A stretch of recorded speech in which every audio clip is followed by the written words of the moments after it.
The final playoff push is upon us. It's Week 12 of the NFL season, and we're underway on EA Sports. This is fielded a couple yards deep. And the decision to bring it out will cost him about 5 yards as he'll get this only back to the 20. So out come the Texans for their opening drive. They'll be led out by the veteran quarterback, a multiple-time Pro Bowler. It's, of course, Eli Manning. Would you say that last week's performance by him, workmanlike in terms of numbers? 1 touchdown, 1 pick, but obviously a loss. Yeah, and that's the bottom line for him. All he cares about is how do we find a way to win the game. Maybe leans on a few other parts of the offense, and hopefully springs a receiver or two free. Now a carry for the former Michigan State man, Le'Veon Bell.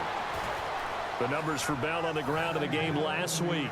10 carries, 93 yards. After the last game, they have plenty of reason to be confident in their running game. And even though they're facing a top 10 defense, they're not going to shy away from doing what they do best. Make them adjust to them. Make them stop what they do before they go to any type of a changeup.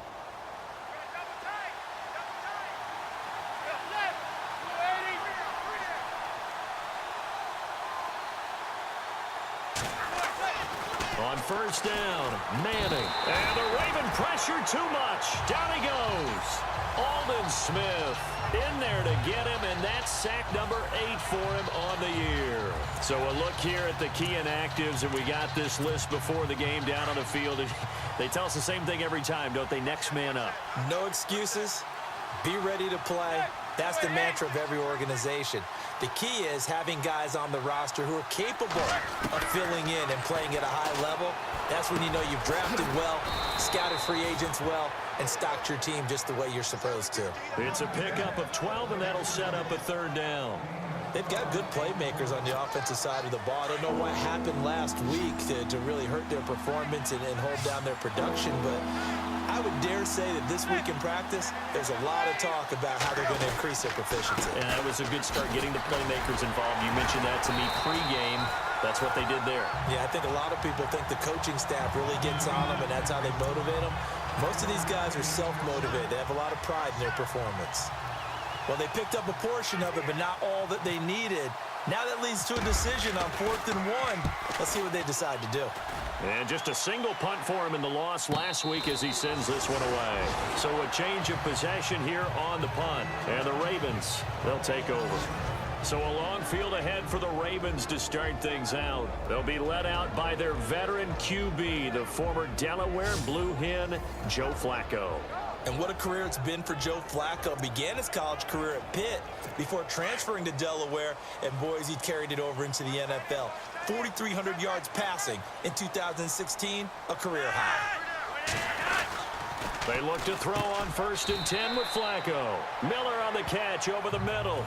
5 yards on the catch there, brings up 2nd down. And the Buffet boys, the O-line, hopefully they're ready today. Listen, you got to feed them first.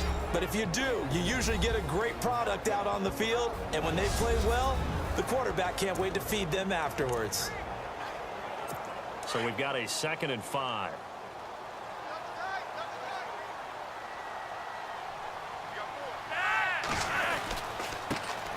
Now the first carry for Brandon Oliver.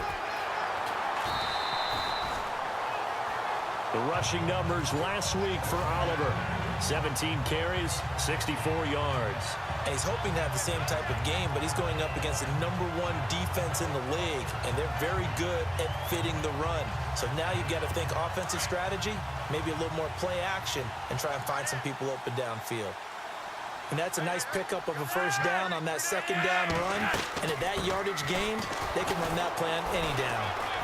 And the window closes quickly. He'll only get up to the 22-yard line. Just a yard on the pickup there, and it'll bring up a 2nd and 9. And this defensive line will be looking to control the point of attack. And that's what they've done throughout this season. This is a terrific unit. They play together very, very well, and they don't permit big plays to happen.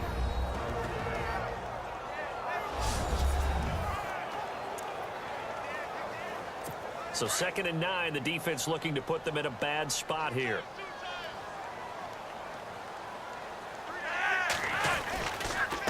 On the run, it's Oliver. And running room scarce here. He's going to be stopped in his tracks at the line of scrimmage. No gain on the play there, so that doesn't help. Now they're looking up at a 3rd and 9 situation.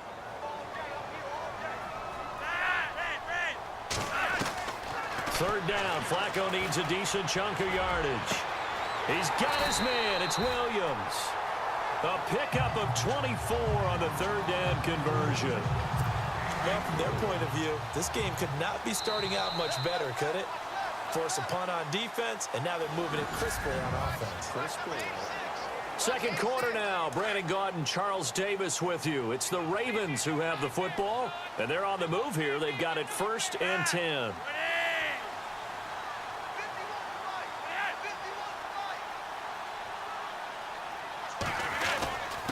They run it here with Oliver. He had a great, strong move, but he'll still be stopped shy of midfield. Credit him with a 1-yard gain there to make it 2nd and 9. I once had a defensive player in the NFL tell me, if I beat and dominate the guy across from me, I'm helping my team. Well, winning one-on-one battles is always a part of the game, but when you have good team defense, as we just saw there, one broken tackle, but he didn't get away because the rest of the guys arrived to put him on the ground. And nowhere really to go there. He'll take this up just shy of midfield. Well, now they're in a spot that every team tells us when we have our production meetings they don't want to be in 3rd and long, and that's because those back-to-back running plays just didn't accomplish a whole lot. 3rd down, Flaco from the gun.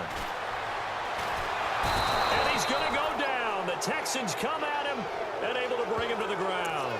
Willie Young able to get him down for a loss of 11 on the play, and it'll be 4th down.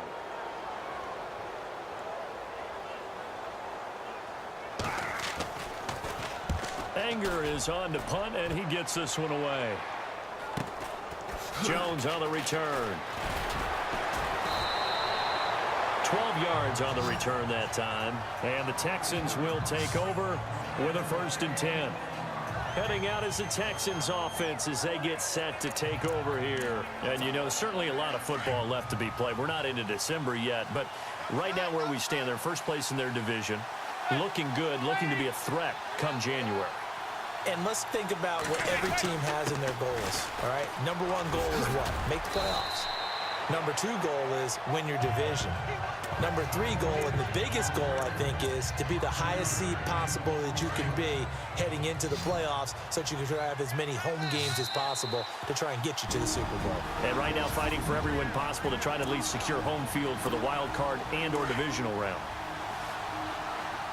A reminder, coming up at halftime, we'll check in with Larry Ridley for highlights and analysis of our first half of play. Well, not too many highlights yet, at least in terms of scoring plays, that is. Yeah, but hang in there. We might get something these last 2 minutes. And this will be caught at the 30. A big-time play there for the Texans. And even 40 yards. We just saw him hit a big play there on a deep post. And most of the time, the post isn't available because usually you have defenders in the middle of the field. But if you throw enough curls and crossing routes and underneath routes, I know from experience, they get tired of watching those balls get caught. They start to creep up a little bit, and that's when you can hit them big over the top. And it pops free. The collision there jarred the ball loose and brings up 2nd down. This team is not going to make it easy for you. They're a physical group, and we just saw it there on that play. He came in, made the contact, just as he's trying to haul it in. On 2nd down, it's Bell. And he'll fall forward to the 29-yard line. Only a yard on the pickup there, so it leaves them needing a conversion here on 3rd and a tough 9. Well, that call makes sense because they've been throwing it well on this drive, and once again they show passing formation, showing the shotgun. Then they ran out of it. That's a nice play by them defensively, though, to hold it to a short game. And he'll be a couple yards shy of the red zone here at the 22-yard line. And now the Raven defense going to call a timeout. It's just their first, so they'll have 2 remaining here before we get to halftime.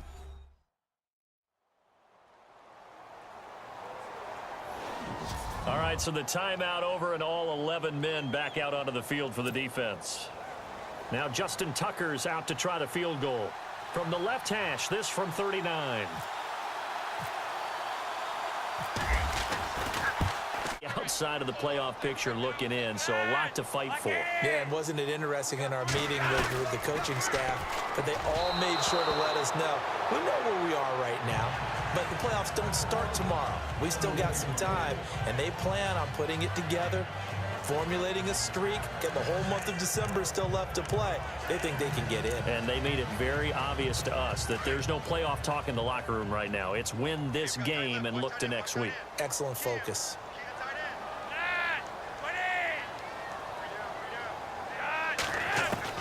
Second and 10. Flaco once more.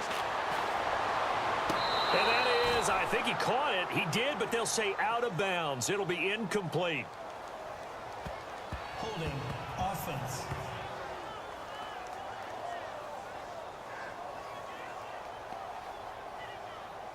That hold coming from the left side of the line. Hands got caught in the cookie jar on that one, and the flag came out. Penalty against him.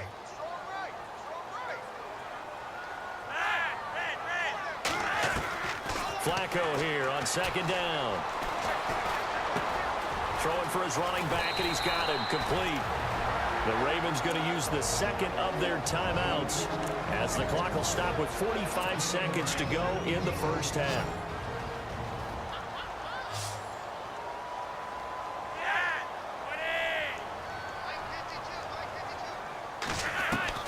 Looking for 2 yards here on third down. Flaco. And he's got his man. That's Macklin. And he's got the first down yardage there as he takes it just across midfield. 18 yards on each of the last 2 plays, and they're picking up big chunks now. Here's Flaco. And no escaping this time as he'll go down. They got him for a sack. Mario Williams. He's the one to get him, and that's sack number 7 for him on the year.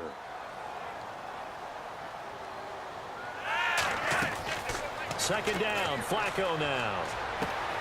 Looking left side, and he's got a man. It's Oliver. Call it a pickup of 7, and it'll be 3rd and 10. And at his size, he's a smaller back. You can get him the football. He can kind of get lost, make someone miss. It's good for him. Yeah, it's great for him. I like what you said there. Sometimes he gets lost in the traffic a little bit, but get him out in the open field into some into a double team, and it's intercepted. Picked off by the safety, Rashad Johnson. And he will be brought down as time is now run out on this first half of action. We have hit halftime. Still 2. They run. It's Oliver. Room here to run. And he'll be taken down, but not before he gets into enemy territory. A big chunk on the ground there, 27 yards. And that's something that's been lacking in Baltimore's running game the last few seasons, the ability to really hit on a big run. Last year, their longest run was just 41 yards all season, 4 yards per carry near the bottom of the league.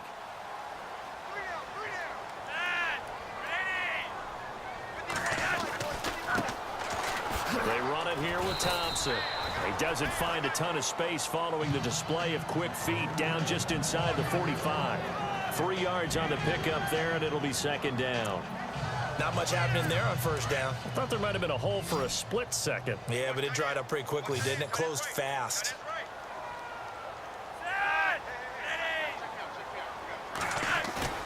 On second down, Flaco to throw. On the right side, this is Miller. No gain that time on the completion, and it'll be third down. Got to give credit where it's due. Really nice defense on that play. The pitch and catch was successful, but not any run after it. The Ravens on third down. They've hit 2 for 4 thus far. This will be 3rd and 6.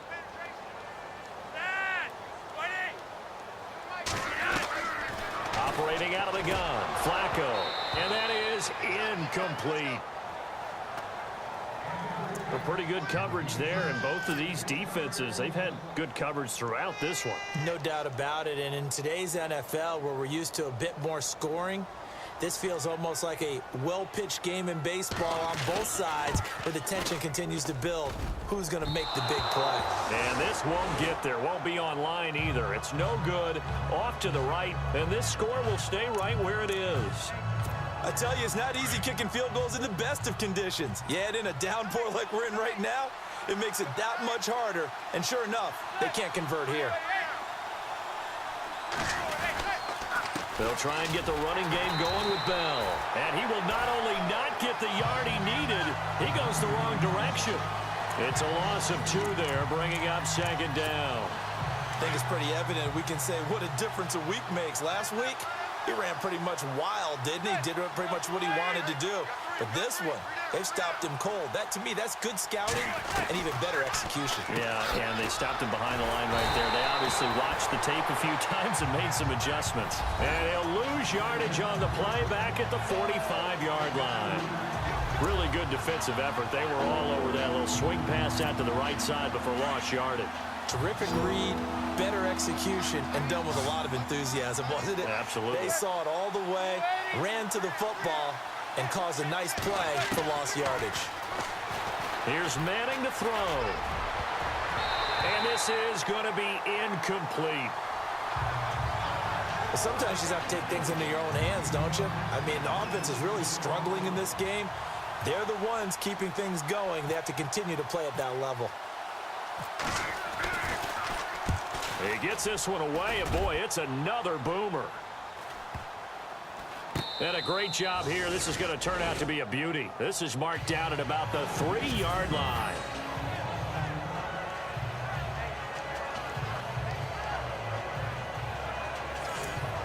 Now the Baltimore offense heading back out onto the field. Last time out, they had that long 50-plus yard field goal that they missed. And I'm sure on their sideline they're thinking to themselves, okay, do we still want to try one if we're in that position again? And I would dare say that the answer would be yes. They're going to have a lot of confidence in their kicker. But just to be on the safe side, I'm sure they told their offensive guys, can we get a little bit closer this time? Get a little closer. Yeah, well, you know, I'd rather get in the end zone first and foremost. But if all else fails, less of a field goal attempt for him. They go again with Oliver. And he'll find a little space. He gets this up near the 10. He's able to rattle off 6 on the carry, and that'll get him to 3rd and 4. Frustrating for a defense, energizing for an offense. Finding a way to create that type of yardage in your running game, that'll make the guys carrying the ball very, very happy. Setting up to throw, Flaco. Into heavy traffic, and it's intercepted. Picked off by the linebacker, DeQuell Jackson. And it won't be a pick 6, but he will have his guys set up at the 2-yard line. And that pick just sets him up beautifully right down near the goal line. I remember being in a defensive meeting back when I was in college, and our defensive coordinator says, we're going to call this Be Who You Are defense. D linemen, you play the run. Linebackers, be aware of anything. And secondary, you play the pass. That way, you're all set, ready for whatever they put out there. They'll try and run it in with Bell. And he fights his way into the end zone for a Texans touchdown. Le'Veon Bell, his 6th touchdown of the season. And the Texans use the short field to their advantage as they cash in for 6. Second effort there, he was determined to find pay dirt, and he did. I think that's a great example of what coaches talk about, a back that runs behind his pads, and he uses pads to get him into the end zone. It's up and good, and that'll increase their lead to 10-zip.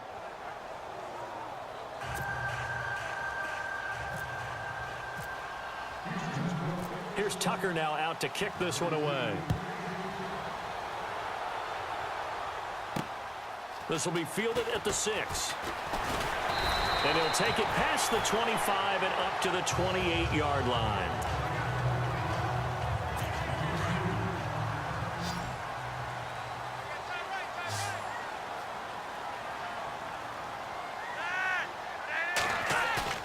Trying to shake off the interception from the last drive. He'll look to throw. Under a heavy rush, and down he goes. Willie Young.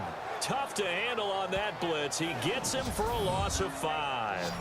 Well, that play was the very definition of fast, quick, and in a hurry. Suddenly, he was there. Yeah, blink of an eye. That happened fast, and a big sack.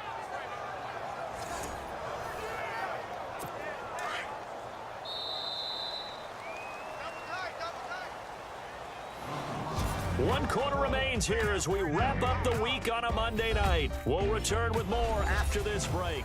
You're watching back now in Baltimore. It's the Ravens with possession of the football, but trailing on the big board as we get set for the fourth.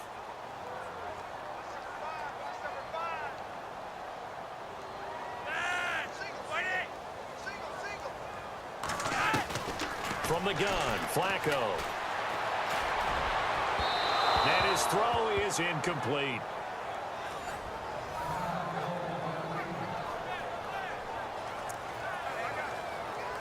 The Ravens on third down. They've converted just 2 for 6 thus far. This will be 3rd and 15. Flaco from the gun. And that is incomplete.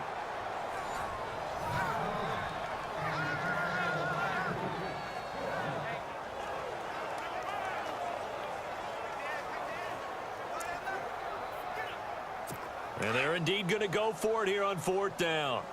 So trailing here in the last quarter. Let's see how this plays out. As expected, they're going for it to keep the drive alive.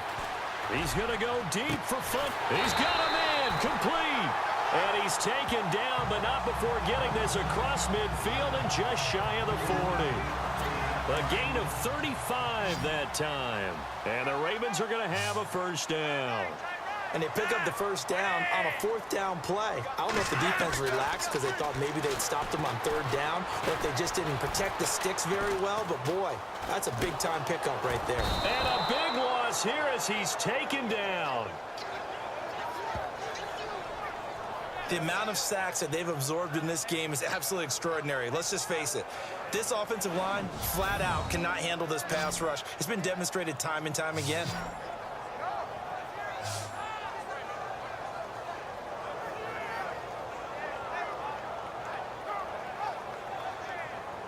There on the sideline thinking, why in the world was my number not called there?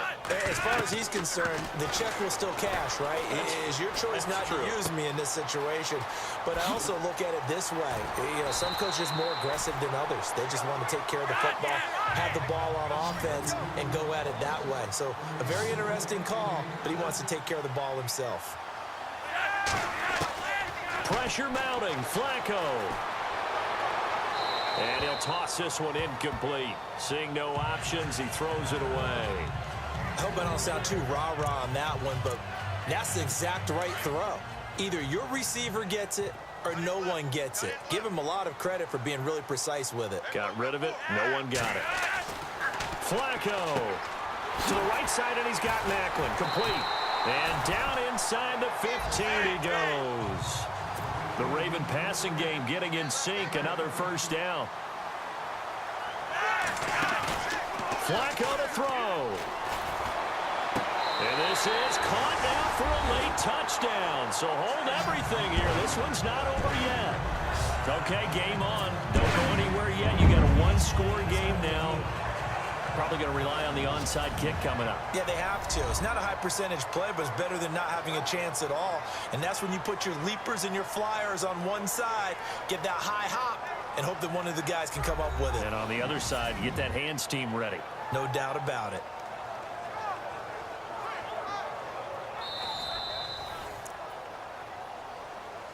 After review of the play, the ruling on the field stands. Jason Myers now for the extra point.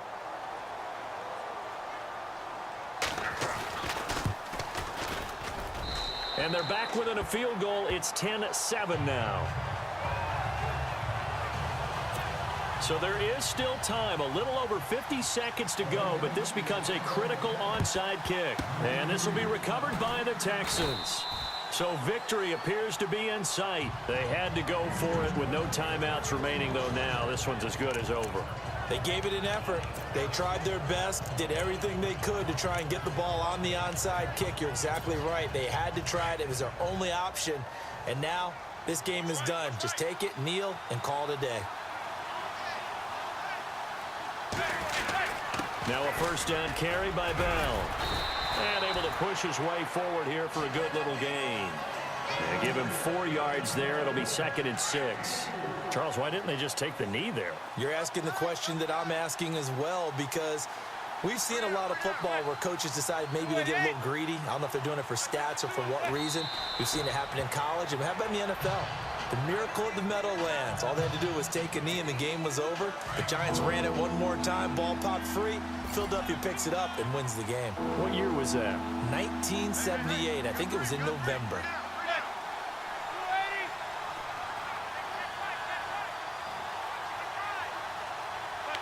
Manning will take a knee, and that should be the final act in this one.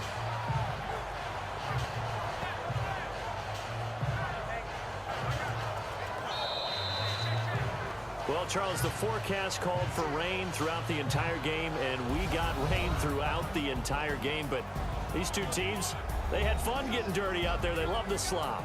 Did you trust the forecast ahead of time? Or are you one of those guys I'm a little skeptical about it, or did you trust it? But when I saw just a big blob of green on the radar, I said, okay, let's trust. Yeah, and that's why.